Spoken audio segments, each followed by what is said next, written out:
What is up? I am Miguel Antonio, and this is the Live and Create podcast. It's where I interview artists and entrepreneurs about what it means to live a great life and create great things. On today's episode, we have illusionist, entrepreneur, and photographer Reed Masterson. Reed is a nationally touring illusionist. He performs with his wife Ashton as the Mastersons 21st Century Magic. They have been featured on ABC, NBC, Fox, and the CW. Reed shares with us his story of developing this entrepreneurial spirit inside himself while growing up with virtually no support system. We cover so many great topics, and we also talk about this concept of making sure you pursue goals and systems that make you happy, or else it's just not worth it. It's a great interview. Enjoy. The Live and Create podcast.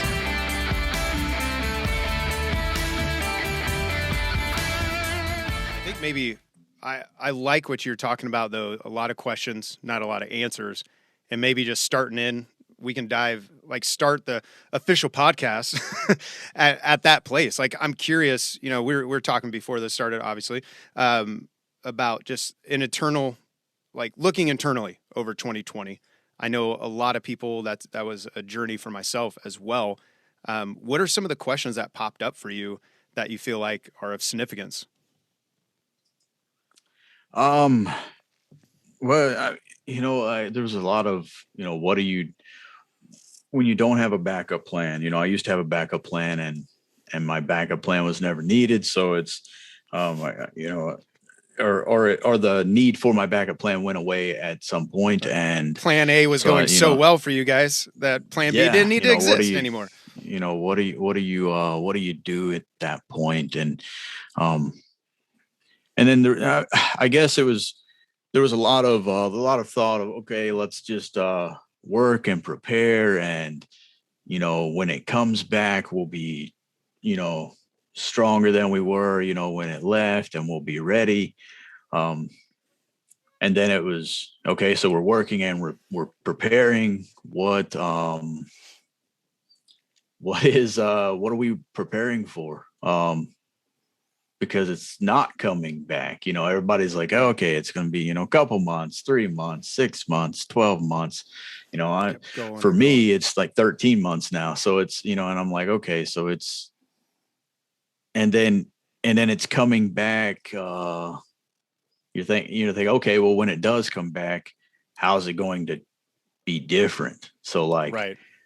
What do I need? How do I need to prepare? Like, you're a singer. Okay. Right. So musician, I'm a magician, right? So I get people on stage, a good 70% of my show is audience participation. So now all of a sudden some things are opening back up. People want shows or whatever, but you can't have anybody even close to you. So I'm like, okay, so what do you do with that? So 75% of my material is gone, and it's like, okay, this doesn't work without people on stage or whatever. So it's, just a lot of questions on, what you're supposed to be doing and what's right and what's wrong. And then eventually it was just like, I just need to step back, be happy, quit stressing out, and let's just do whatever makes us happy in the moment and just survive, and I think at the end, it was just like, we need to survive. And so there's just all kinds of questions. And then, as time went on, it was like, okay, well, maybe it's not coming back. What are we doing? What is the new thing? What is the new life? What is this? I've been sitting home forever, and you take a lifestyle that we worked harder than most I guess normal jobs require, longer hours and whatever, but the payout was way better and it was way worth it. Now it's like, okay, so do you go get normal jobs that don't pay the bills of your old job? And this and that, and no, because I'm an artist and I've been self-employed for 17 years. I just no, I can't go work a normal job. It's a Plus, I huge don't want to get adjustment, man. COVID. Right. Like, so it's, Yeah, I don't want to die. And yeah, it is a huge adjustment when you go back working for somebody else and doing something that when you've lived your whole life, like for you guys, you've lived your whole life touring and doing your passion. And now you're supposed to go help build a widget or something. And that's a huge adjustment, and maybe some people who don't know this life might be like, boo hoo, but it really is like I had to do that for a while and it killed me. It felt like I was losing a part of myself. So that's, to me, it's a heavy thing to have to deal with for sure. no, it's very, I mean, I just, it's losing, like, the only thing I could compare it to is, like, it's a losing a normal job, like you're upset because, and this is my experience, not anybody else, but like, from like, if I have like a normal job, McDonald's, whatever, you lose that job and the only thing you're upset about is the paycheck. Right. Like, you didn't like the job to begin with, you didn't want to flip burgers or whatever. And you still can talk to your friends there if you had friends there, and whatever. So one part of you is like, I don't have to work at McDonald's anymore. But the other part is like, man, now I'm broke, and losing my job, my career, is like having my arms lopped off, like I lost a part of me. And then in the end, I was like, oh, I've also broke. Like the paycheck wasn't even a thought, like the money wasn't a thought. Like, it's just like, oh man, like my life's over. And then, oh, and I'm broke, like, Yeah. so like, that's, for me, that's kind of the way it was. And it's still like that, but I'm slowly over the past, going on 13 months, it's gotten better, and tried to come to terms with things, and started working on being creative in other outlets and Right. avenues, Well, your because at photography the end of the is day, pretty amazing.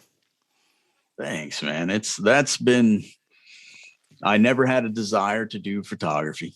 Mhm. No, um, I've done a lot of things in my career that where I had to learn a new skill or whatever to just supplement myself. For instance, I'm a graphic designer, and I used to own a company. I used to own a business, and I did graphic design for people all over the United States. And that all started out was the fact that I couldn't afford a graphic designer, but I had a show that needed posters, so it was, like, how do you have, I was like, well, I can't pay this guy, but I can afford to buy Adobe Photoshop and Right. learn it.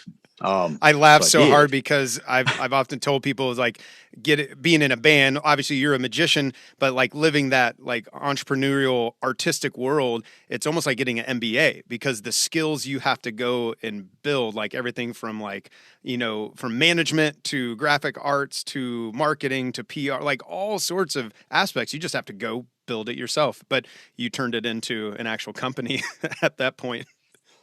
Yeah. So, well, what happened? The short of it is we run into a real rough spot, and we had to quit performing for about, I don't know, it was about 8 months or so at the time. And this was back in like 2011.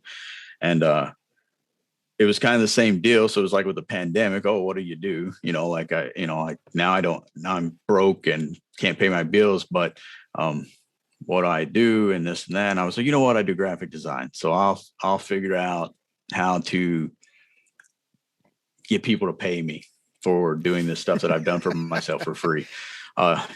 Yeah, get a refund on my Photoshop There you go. subscription. But so I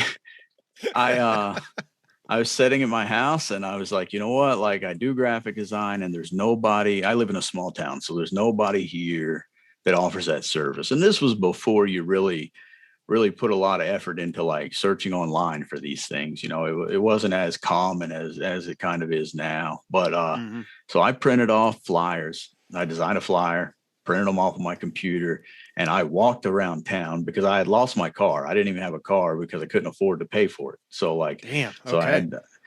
I had no car. And so I printed off these flyers, walked around town, hung them up in businesses, and I had 11 jobs that day. Damn. That's the entrepreneurial And hustle, man. No car, like printing it yeah, up right there, making it happen. Damn. That's cool. so I did that, and then the same thing. So like the point I'm making is you start out with the photography thing, and photography was the same way. I couldn't I've hired photographers and they've all been great or whatever, but my schedule was always too hard to work with photographers, and I needed this and this, and I needed certain things that most people don't get because I'm a graphic designer. So I want raw files, and I want all these things that photographers don't like to give you. And there was just always complications, and I ran into a problem where I was trying to hire my photographer, who was amazing, and she worked with me great, but I spent 3 months trying to hire her, and we couldn't get our schedules to work out. So I said, you know what? I'm buying a camera, and I'm just going to learn how to take my own pictures, because then I can do that wherever I want. And that's how I started photography. And then pandemic hits, and I'm like, you know what? Maybe I can put some effort into offering this to other people, just like graphic design. Graphic design didn't work at all when the pandemic hit. So like, Because nobody's wanting to do marketing. Yeah, nobody was spending any money. Yep. Everybody was, I was like, because that was my like, who am I going to market to? They're all broke. Yeah. So like, I was, back in the day, I was doing a lot of work for other entertainers. So like, I'm like, yeah, they're as broke as me, if not more. So that's the podcast that I had. The podcast I dropped today is a guy named Chad Borquin. He's a brilliant entrepreneur, but he had just launched a mastermind program online on how to book 5-figure gigs, like for live events. And they spent like a year and a half putting it together, launched it like the month before COVID hit. He goes, yeah, well, that was great.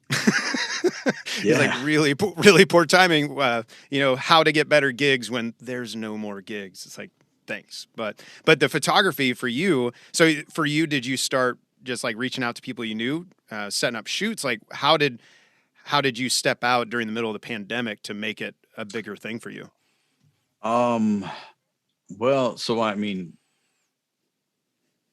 I started taking pictures of Ashton, and posting that stuff and talking about it from a photography standpoint versus a promo shot magic standpoint online. And then we have a local sunflower field that our county judge plants every year, and photographers go out there and take pictures. Everybody's out there taking pictures. So I called a few friends that I knew at the time, that I felt comfortable being around with the pandemic. And I was like, hey, I need models at a sunflower field because that's where everybody and their grandmother's taking pictures right now. So sunflowers weren't really my cup of tea. But I wanted to take sunflower pictures that weren't like anybody else's sunflower pictures. So, I was out there at night during sunsets and doing all this crazy stuff with lighting and different things. And then it just, so like that was kind of how I started. And hey, I'm doing sunflower pictures, and here's what I'm doing, and here's how my stuff looks. And so I did that, and then I built the website once I started getting some clients, and then I found some groups on Facebook for models and other photographers and stuff, and just started posting my work in there. Next thing you know, I've got models contacting me and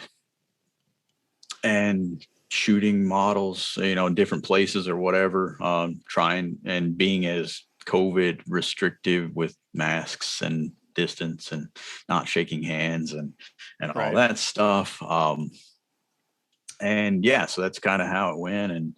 And now I work with some other photographers now, because I do graphic design. I also do retouching and, for magazine covers and stuff like that. So, a lot of photographers don't do the retouching side of things. And that's actually how I started. So I was retouching my own photos and whatever. So I now offer that to other photographers. So I'm working with a photographer out of Vegas, doing some stuff for them. And Dude, that's awesome. um, Well, there is this photo where the woman's looking straight up at the camera, like you're up above her, and she has, it's like her face, like part of it's almost like zombified. I wasn't sure, is oh that yeah, yeah, makeup? yeah. Is that makeup, or are you doing a combination of So graphic design and photography there? Because it looked well, I real, mean, yeah. like So fully real. it's that. Yeah. Well, it is makeup. Oh, okay. Her eye is not. She does not wearing a contact, but I made her eye look like it had a cataract. Okay. I teamed up with with a special effects makeup artist, and she wanted to make a like a 3 photo series of kind of like a movie in pictures. So there's actually 3 photos of that set, Okay. and it's about a girl playing with a Ouija board and witchcraft and whatever. Yeah. She's in an attic, and she starts off all pretty and looking at her spell book, and then ends up all possessed or whatever.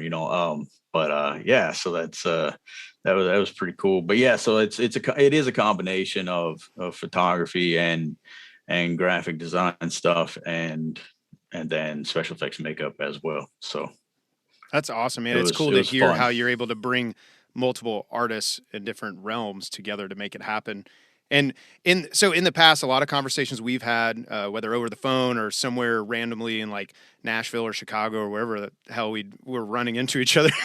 I know it was never in our home states is where we saw each other. No. And even hearing you talk about these stories, it seems like one of your like core skills is the ability to adapt, but not just for survival, but to find a way to because I would say when I look at your photography, is like that's thriving. Like you had this business before that was thriving. Obviously, setbacks hitting you, but you have this knack to adapt and build something that's great.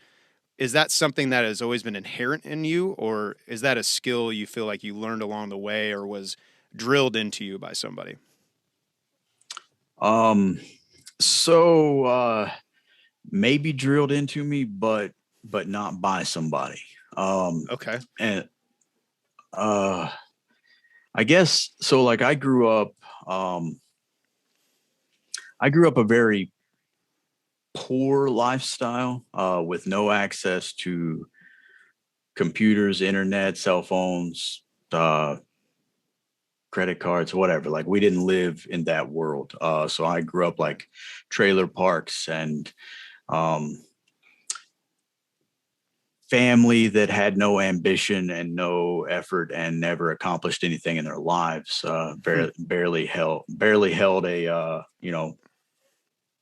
a part-time McDonald's job, like I was saying earlier. So barely even the bills weren't paid most of the time. Let's put it that way. So I gotcha. I instead of I've experienced a lot of people in my life that kind of have a negative upbringing, and they blame their actions and they blame their own negativity on their upbringing. And I Hmm. always thought that was, like I understand it. I understand some people aren't as strong as others, but I used that as a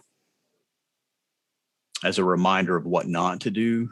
Hmm. Um, and how can I progress and whatever. And I'm a creative person in general. So it's what can I like doing different things. And but at the same time I had this like I've wanted to be a magician since I was 6 years old. Okay. But how can you bring all these things together? Because at the end of the day, it's all like it's what you need, like you end up having to have makeup artists and photographers, and you need posters and this and that, and you have to do set design and all this stuff. So like I've worked with a bunch of different people over the years just to build skills Hmm. on my So in a way, you're own just to be picking able up a to. little bit all along the road. Yeah, it started out. I don't want to drag this story out too long, but It's okay. You're fine. I don't, I don't want to go off topic, whatever our topic is. But anyways, it's They often meander. It's okay. It's okay. in 2008 when Ashton and I got together. I got offered to do this show at a theater. Now, without dragging that out too long, I had never done a show on a stage. I had only done 2 shows in my life, or 3 shows, sorry, 3 shows in my life, and they were 2 years prior to that. I got this random offer to do a show on stage at a theater. I didn't have a theater show. Nothing. And I had never even talked to Ashton about helping me. So I went home, I asked Ashton, like, hey, you want to be a magic assistant? And she's like, yeah, sure. And so, okay, I got a show. This was like in June and the show was in October. And they wanted a 45-minute illusion show. I didn't even own props. I had no illusions, had no nothing. Wow. Wasn't even a plan. It happened out of nowhere. That's a So you were just dabbling story, in magic at this point? That what was going on? And then someone saw it? I didn't know. I had no idea of how to make it a career. So like, it wasn't, right. Like I just wasn't really, I loved it, but I didn't know or really have any effort, to make it into anything. And anyways, so we got this show booked. And at that point in time, I was working with a special effects makeup company, and we built props and special effects makeup, prosthetics and different things for B movies and low budget horror movies and different things. And then big time multi-million-dollar haunted houses. So we used to design all their characters and do all this stuff. So I was a seamstress. So I made costumes and all this stuff for this company, and we did all this crazy makeup and whatever. And when I got the show booked, they booked it for October. So I was like, okay, so I don't know anything about marketing. I don't know how do you sell tickets? How do you whatever? I was like, and I'm nobody. I don't have a name. I don't have videos. I don't have pictures. I don't have, who is this? What's the point? Like, I don't know how to tell people what I do. I don't even have a show. Like, I don't even know what I do. So it's anyway. But you had one. You had a show there that you're like, yeah. So we got to figure it out. So I did. I dressed up as this crazy demon gargoyle. Full face prosthetics, takes 3 hours to apply it all. And I took pictures in front of a white sheet in my bedroom with an old crappy digital camera. And it was me in this like sparkly suit, gray demon face, and fire shooting out of my hands. And I'm like, I don't care. It's crazy looking. And it's going to say magic. And people are like, we got to see this. So like, what is this? What's happening, but this is going to be cool. Halloween magic show. So that's what I did. And then I did the same thing, printed off my own flyers at the time, designed a little thing on Photoshop, real cheap, crappy thing, and hung up posters, and we sold that theater out. And that was kind of my like initiation into like, okay, I can apply all these other skills that I have, and I can continue to learn and grow and whatever in other ways other than just doing magic tricks. In other ways than just being a better magician, I can also be a better marketing person. I can also develop these skills. I can build props. I can do these things, and it's just snowballed into everything that I do. So that's kind of how that happened, I guess. And the idea that I didn't want to. I didn't have anybody to prove myself to. I was always trying to prove myself to myself because my family didn't care really and truly.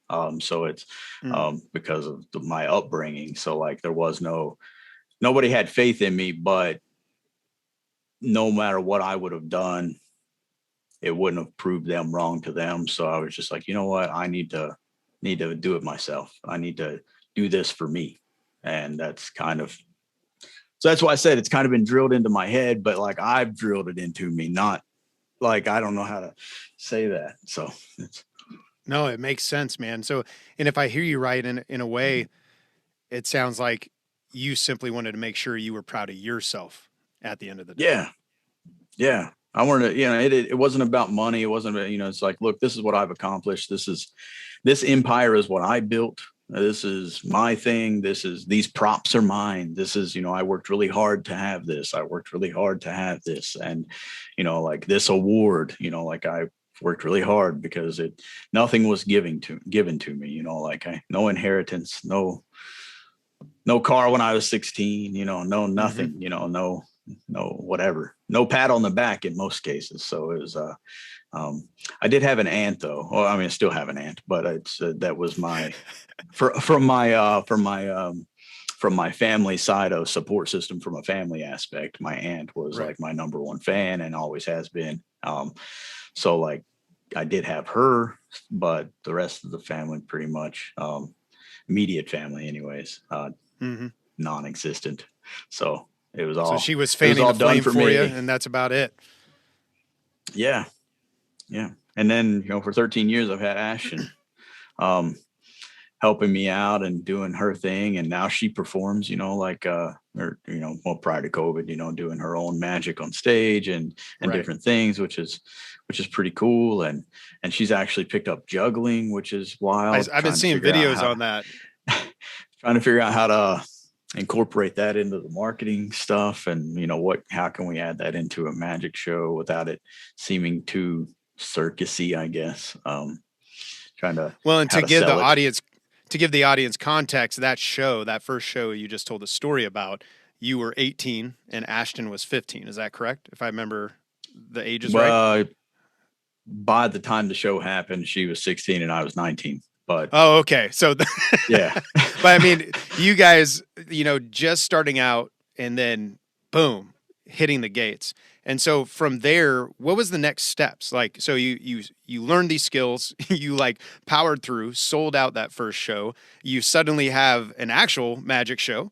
And so what did it look like, the next steps for you to build this career that you guys have had?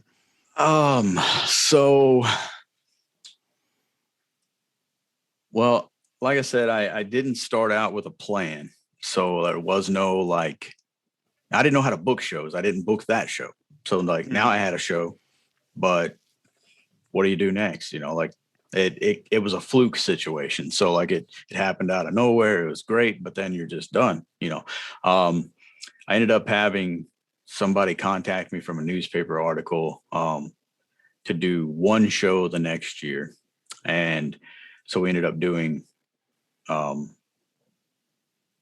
we ended up doing 5 shows total the next year. So we did the one show that night at that theater. And then from that newspaper article, we ended up getting 5 shows, but still it was just people called me. I don't know, so it was, people called me, they saw it in a newspaper that we did a show and wanted to know if we would do shows at other places. So we did. And all 4 of the other shows were at high schools. 3 were for a DARE program and 1 was for a kids that got good grades. It was like an award thing for them,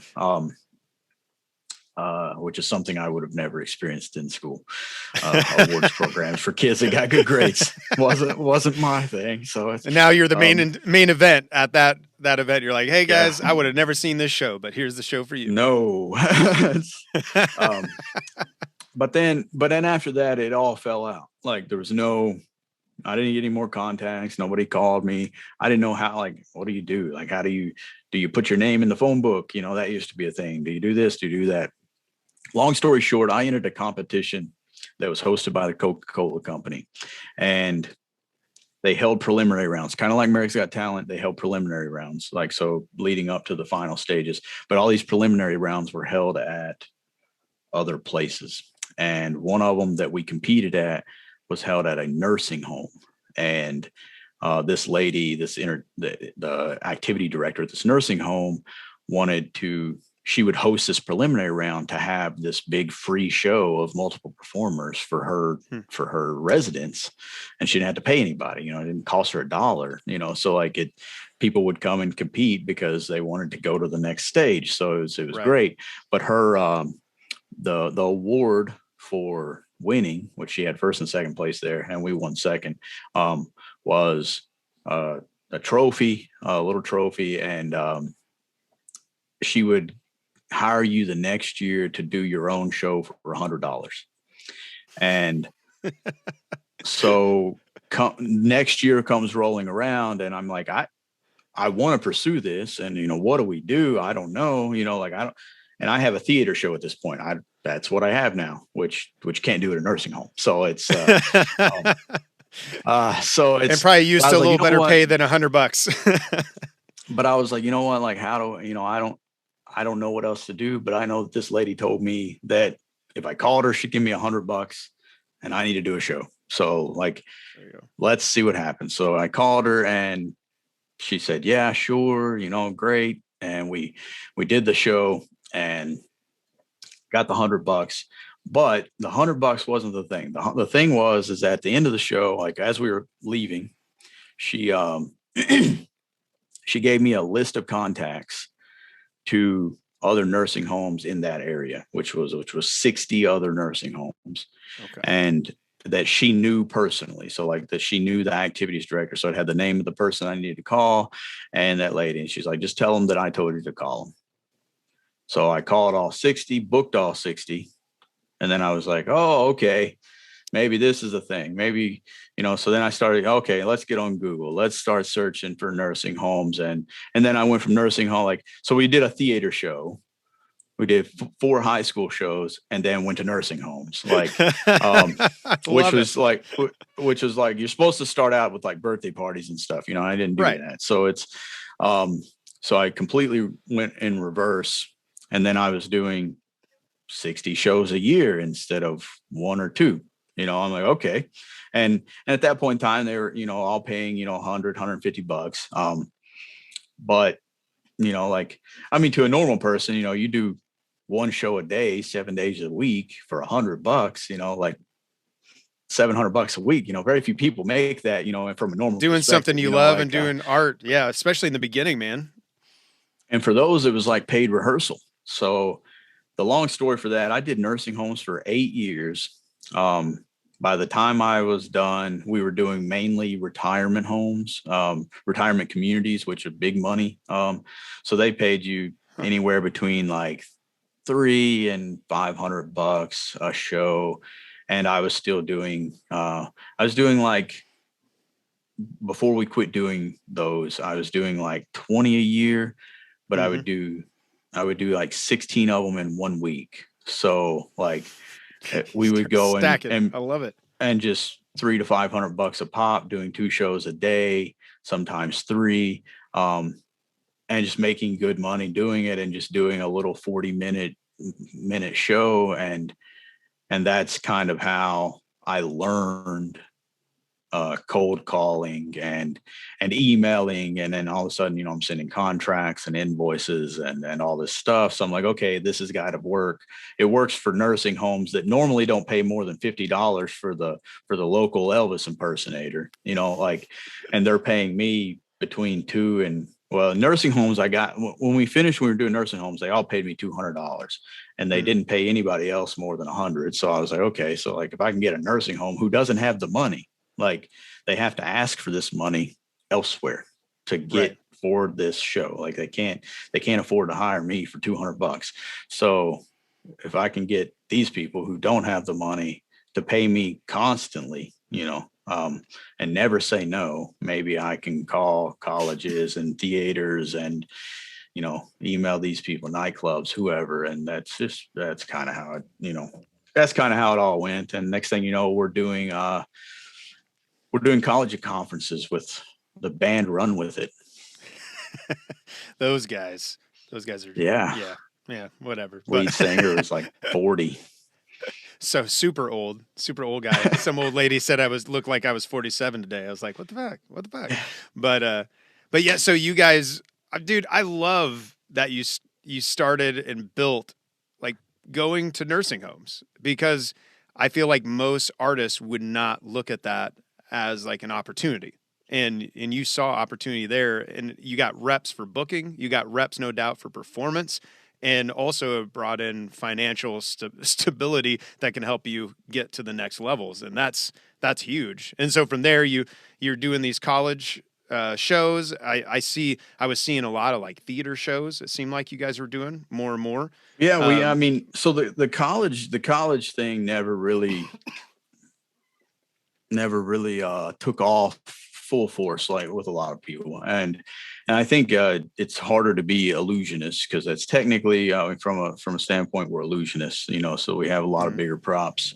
Most times we're hauling a trailer, so it's from a college standpoint, with magicians, they want that one man stand up, whatever, come in 30 minutes before the show starts and be ready to go, right. and we weren't that. So there was put a lot of restrictions on ourselves because of that. But I come from the world of wanting to do illusions, and I started out doing, an illusion show in a theater, and so I started doing other theater shows.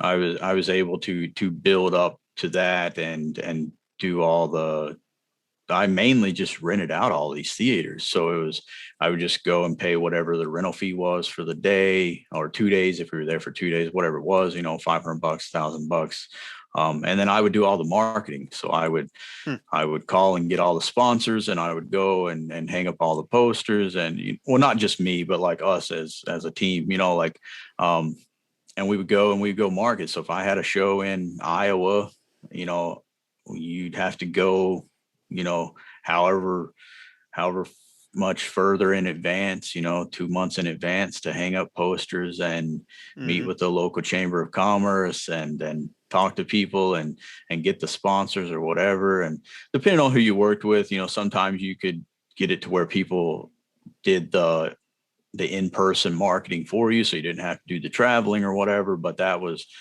um, a lot of those in the beginning. The purpose of that was to be able to show these small towns that you could sell a bigger show. And because nobody wanted to support it, nobody wanted to pay me to come in, because a lot of those theaters weren't to that caliber of Yeah. paying. They produce their own local shows and whatever. um, so I wanted to put theaters on my resume. I didn't have an agent, and so I was like, well, they rent these theaters for weddings and whatever, so they can rent it for a magic show. I get 100% of the sales as long as I make my money back. Like it. I can get video of a successful show, Hmm. and I can put it on my resume saying that the cool thing about a resume is nobody knows how much each one of those spots cost you. Each one of those clients cost you. They Right. just think you got paid good for it. So it's, that's not always the truth, but it looks great, so that, a lot of things I did was to build a resume to be able to say, look, he was here, he was here, he was here. They Hmm. did this, they did that. They were on this TV show. They've done that, blah, blah, blah, just to be able to sell myself, because I never could land an agent in the beginning to be able to sell myself for me. And when you call somebody and talk about how good you are, you're conceited. And so then you got to figure out how to make people just assume that you are without having to tell them. So next thing you know, Right. you've got logos of corporate events and theaters and TV shows and whatever all over your website, and you don't have to call them and tell them that Hmm. um, You anymore. built up your So that brand, and was, it sounds like you carved out a space for yourself in each one of but those then in markets. the end, those theaters all paid me. So like I That's didn't have awesome. to go and sell tickets anymore. I didn't have to go and market myself anymore. I didn't have to, like that was great, like, but that was it. It was a lot of work to get there, like it was, Yeah. I put in our time for sure. I So think there's a lot of powerful lessons in those stories, man, for anyone who's wanting to go the artistic route or the entrepreneurial route of like just that tenacity to go into a whole different market, a different state, and say, I'm going to show them that this is going to bring value to them. They don't even believe it yet, but I'm going to show them. And that's huge, man. What would you say to an illusionist or magician who's wanting, like, let's say there's someone listening right now who is passionate about it, but they have no idea how to get started? What would be like one of your number one pieces of advice you would give them right now? uh um I mean, in terms of not knowing where to get started, there are like there's local magic clubs in like cities across the United States. You have the International Brotherhood of Magicians, and then you have the Society of American Magicians.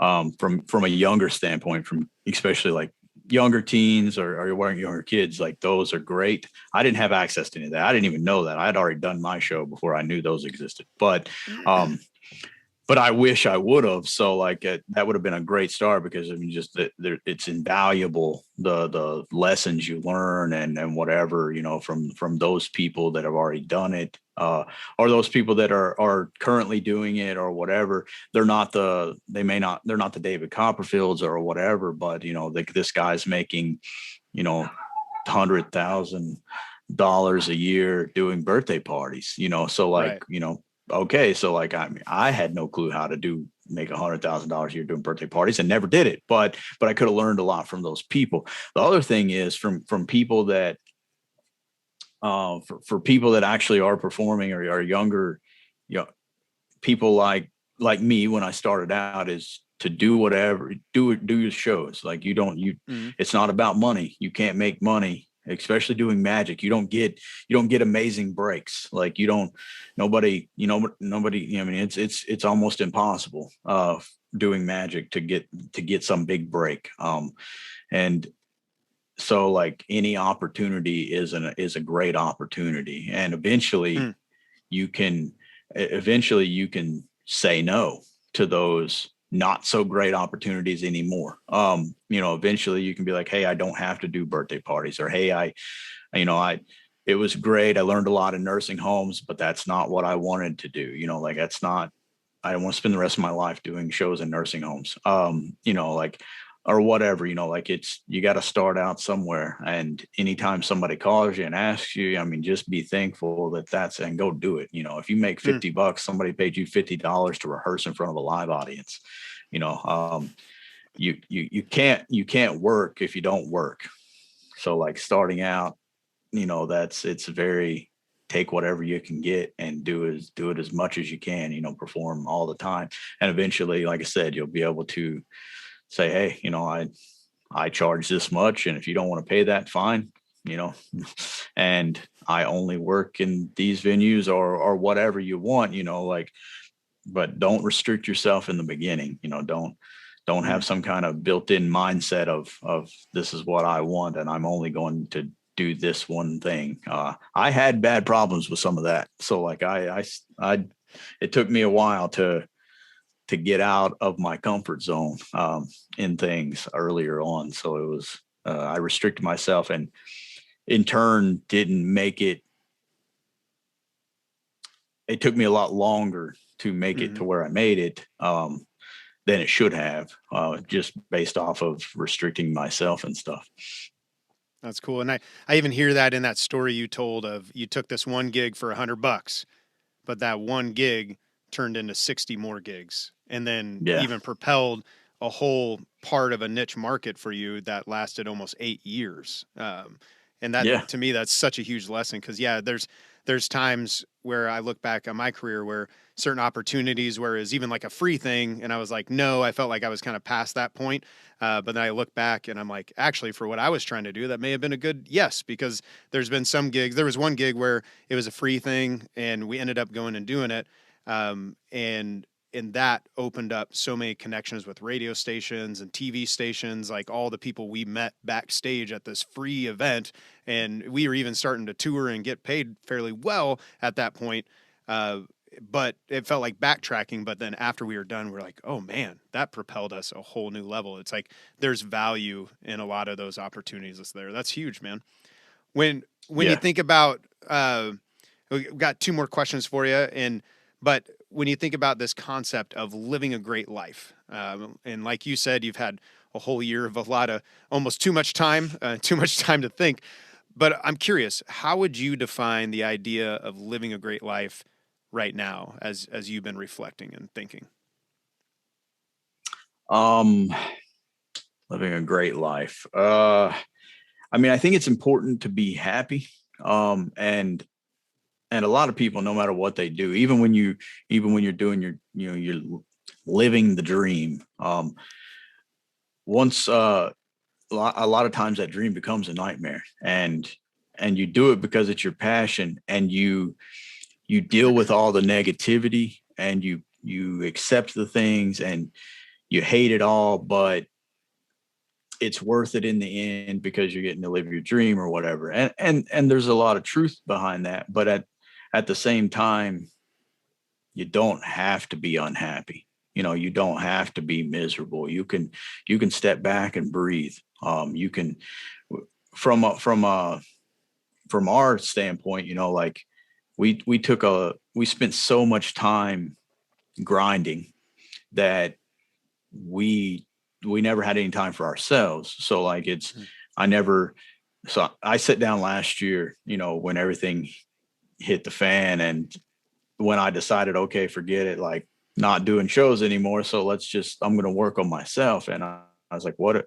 are things that I used to do? What are like, what's your hobby? Well, I mean, magic was a hobby, and now it's a career. So like, I love it, but it's not something I go and do for fun. Like, whatever. So like, what did you used to like to do? And it's like, well, I like camping, and I loved building Legos, and I haven't built Legos in like 20 years. Would that still be cool? Like, I don't, what are all these things? And I just made a list, and I'm like, so I think taking time for yourself and just stepping back and breathing, and realizing that in most cases, things aren't ever as bad as they seem. And just being able to step back and take that deep breath and realize, like that you take that time for yourself and be happy. So like, living a great life for me is the fact that I need to be happy doing what I'm doing. And when I am miserable, when I am whatever, I need to step back and reevaluate. And maybe that direction wasn't right, or maybe that just maybe maybe it was at the wrong time that I was trying to do this thing or whatever. So like, what can I focus on now that isn't going to make me miserable or whatever? Or, what is all the good things in life? What do I have? But taking time for myself is something that I never did. And that's something that I've learned to do over the past year, is to just be like, okay, well, like on Sundays, I do whatever I want, I'm going to go walk in the park. I'm going to go swim in a creek. I'm going to go climb a tree. And I have done all three of those this past year. Did you build some Legos? Did you build some Legos at all? No, but I have a Stranger Things Lego kit that's like 3,000 some pieces, and it's the whole house and the whole upside down everything from the Stranger Things TV show. And I just never got around to doing it. I did play some video games. I liked that when I was younger. Somewhat, I wasn't a video game kid, but I was like, maybe playing some video games. They're fun for a brief period, for like 20 minutes. And then they're just not my thing anymore. But for, like it does completely take me out of my element. And it's like, okay, like play video games for 20 minutes. I don't know but then I'm bored real fast with that. But yeah, so no, but that's, it's no matter what, we live a short life, and your great life is going to be short. And if you spend any time not living that great life, then your great life is even shorter than your already short life. So if that makes sense. It does. I'm feeling you. So it's, that's kind of my thought process with living a great life, is just being happy. Like juggling is something that I juggle a lot now. And it's a total, just a relaxer, and I do it for the fun of it. Go That's walk awesome. in the park and juggle or whatever. And it's something I don't have to show people. I don't have to, and people don't ever have to see it. It's not my thing. It's whatever. I love it from a just having fun standpoint. I wanted to spend more time with people, because that's something, from an entertainer standpoint, we're on the road all the time. I don't have time for friends. I have good friends that are friends, and they understand that our friendship is not like anybody else's friendship. And I might not see them for a year or whatever, but, you know, and I may call them twice that year or whatever, you know, we pick up where we left off. But, you know, with COVID, I was like, hey, I get to hang out with some people, you know, like spend some time with people I haven't seen in a while. And then it's like, no, you can't do that. Can't hang out with people. Thanks. What are you talking about? So it's, but yeah, just stepping back. That's my thing. And I feel you on that too. It's like the people piece. Like I was sharing with my wife this morning. I was like, I'm missing the road because I felt like I was constantly around environments where I meet people like you and a lot of the other folks who are on this podcast, people with similar mindsets, maybe different parts of the arts world, but similar mindsets. And it was almost like I started feeling more connected on the road than even at home, which people can debate if that's healthy or not either. But I think what's amazing that you chose to write this list out. Like these are the things that I used to do. What makes me happy? I think that's a huge practical step because a lot of people who are listening to the podcast and seem to be involved with it are other artists, and that seems to be a theme for all of us. Is we're used to the grind. Like the artists who are out there touring and building things, we're used to just constantly going.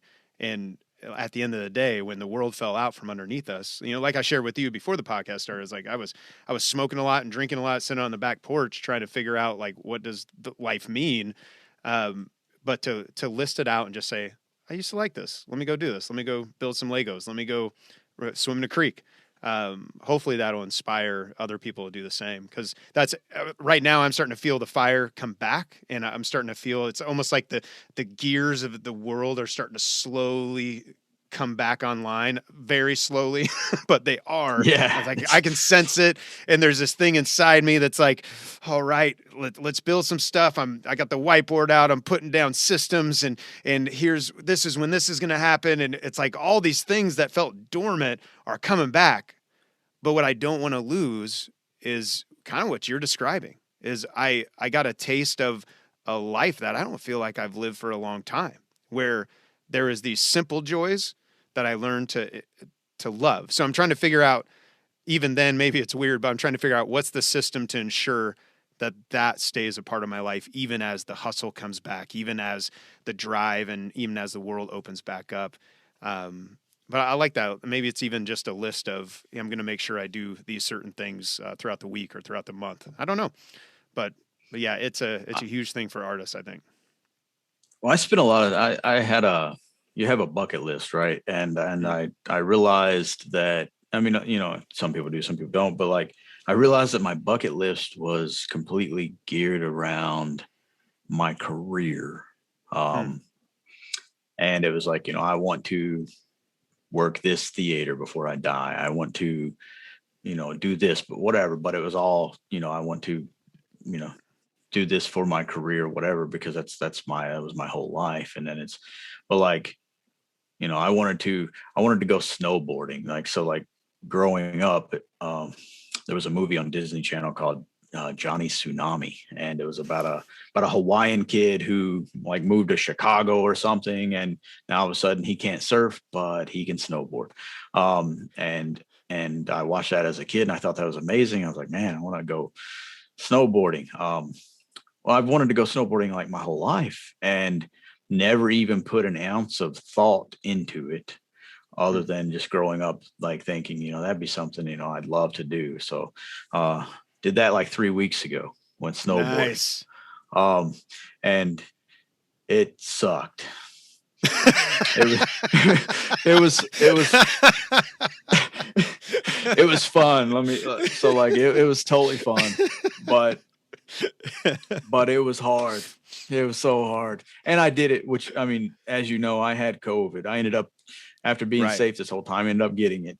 And I went like week and a half after actually being released from quarantine or whatever. And so I wasn't myself anyways, like I wasn't up to strength and whatever else. And then it's already physically hard. And and it was fun, you know, like, I mean, I enjoyed it and I'll definitely go back, but it was it was hard. And then I eventually got too tired I just couldn't keep up anymore. And Ashton actually continued to snowboard while I was just standing there for a while doing Just nothing. watching. Um, Sounds like my but skiing. that was fun. But it was fun. I mean, it was great. You know, like and it's something I always wanted to do. You know, I love kayaking, so like that's something we did a lot this summer when kayaking and hiking and all things that you don't do because there's always something more important. You know, there's always something more pressing. Which isn't the case. I mean, we make excuses. Like at the end of the day, like you got all kinds of time, you know, like, I mean, how much time do you spend on your phone? Like, well, if I can't, you know, I mean, your phone tells you, well, you've been on your phone for 8 hours this week. Well, man, that's 8 hours of kayaking. Right. You know what I'm saying? Like, even if you cut it in half, it's 4 hours of kayaking, you know, like, so it's whatever, you know, like we have plenty of time. And so that's something that COVID's been great about is learning to get, you know, enjoy those simple joys in life or whatever. But then I've also realized how much I was in love with performing and how much I do miss it and how much I kind of took it for granted from a standpoint of just working so hard all the time. Like you work so hard and then you get there and you do the one show or whatever. And then it's all over again. And then you just got to work hard again. So like it feels like there's very little time to appreciate what little time you have because, you know, as you know, from an entertainer standpoint, the least thing we do is entertain. So true. It's like all that build up for, you know, the hour or like sometimes 3-hour shows and yeah. And all the work behind it. It's insane, man. That's a great perspective though. I love it. Like for me, I caught myself scrolling through memories and I noticed the memories I stopped on had nothing to do with my career. Even if it was people who were involved with my career, usually it was the memories of us doing something else where they came over, where the band came over and played Cards Against Humanity one night and we got drunk or, you know, whatever it was. It was like these beautiful little moments that we had or the stupid shit we said at a pizza shop in New York City, those kind of things where like those ended up being the things where I'm like, man, like I love the push and the drive and the performance, but there was all this beauty around it that maybe I was missing. So that's a great reminder, man. When you think of defining the idea of creating great things right now, how would you describe creating great things? That's a hard one.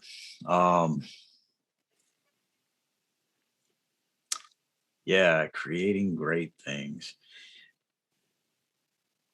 I mean, I think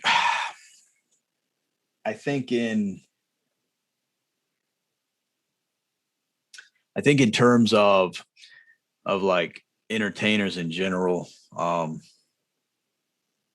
we especially with magicians, you know, we entertain people. So we give, you know, we give them hope. We give them different we give them an escape, and that's kind of how I've always viewed my career is like, you know, for an hour to an hour and a half you get to escape reality, whether your reality is good or bad, whatever, you know, like you get to not think about anything else. And I think it's kind of maybe more so with magic than it is with music, maybe because magic doesn't necessarily incite emotions and stuff like music. Like you hear a certain song and all of a sudden you're crying about your grandmother passed away or whatever, you know. So like sometimes music reminds you of bad things or good things, whatever. Or magic kind of it forces you to forget everything because you're too busy trying to figure out what's going on with life. You know, like what's happening here, you know, like I've never experienced this. So it's it's an escape from reality, good or bad. And for me, creating great things from that aspect, from my, you know, career standing aspect is that I give people an escape and when they applaud, when they laugh, whenever, I know that I have done something great, or done my job well from that aspect. I knew that what I was trying to accomplish worked, and that they were, they did get to escape and be confused and think and not worry about whatever. So for me, like that's kind of my mindset for magic shows. And cool. I don't know if that really answers your question, but no, I think it does, and it inspires me to even think. I won't think out loud at this moment, but I feel like I'm filing a way to say, like, some of the gigs I get hired for, it's like I'm part of a moment for them. Like, how can I help them escape? Because it's like, if they're going to this brewery, this winery, maybe they don't want to reflect on something. They just want to have a good time. And I think to me, it's an inspiring thought of like, how can I even apply that same concept to what I'm doing? So that's cool. And like I said, I'm not saying that doesn't exist with music. I just know, like, with music, you don't, there's a lot of emotions, good and bad, like, I mean, get you hyped up. You don't watch magic shows when you work out, you know what I'm saying? Right. Like, you don't like there's I'm a reason to Nipsey for that. Hussle So when I work out, That's the point. So it's it makes sense. But I also use, I use a lot of music in my show to incite emotion and stuff based around the effect, so like, not to necessarily make somebody, more from a cinematic standpoint with movies and whatever. It's not, it's to give people a feeling that you're trying to, and different things. So versus, memory or something like that, which, like a song does, it's not relatable. But it incites an emotion, whatever that means, suspense or love or whatever, the point is at the moment. But yeah, that's awesome, man. My answer. Well, you and Ashton have such a commanding presence. What you guys do, I look forward to, as the world slowly comes back online, seeing more and more videos and pictures, hopefully, of you guys doing your thing and seeing where it goes, man. But thank you for making the time. I appreciate it. Some great stuff. Thank you, brother. I mean, I appreciate it. I enjoy the podcast. I've watched a couple other episodes, and thanks, man. It's a great thing. I tried it, and it wasn't my cup of tea. Did a few episodes on my own thing, and it was fun for a little bit, and then I realized I didn't like it. So it's I gave that up. But it's to choose to be happy. I wish you the best. Yeah, that's right. Yeah, no, it added more stress, and that didn't work for me. Not last year, anyways. So it's yeah, man, I wish you the best with everything, and hopefully we'll get to see each other in person again. Thank you for listening to the Live and Create podcast. If you like what you heard, make sure you subscribe and leave a comment or a review. The Live and Create podcast.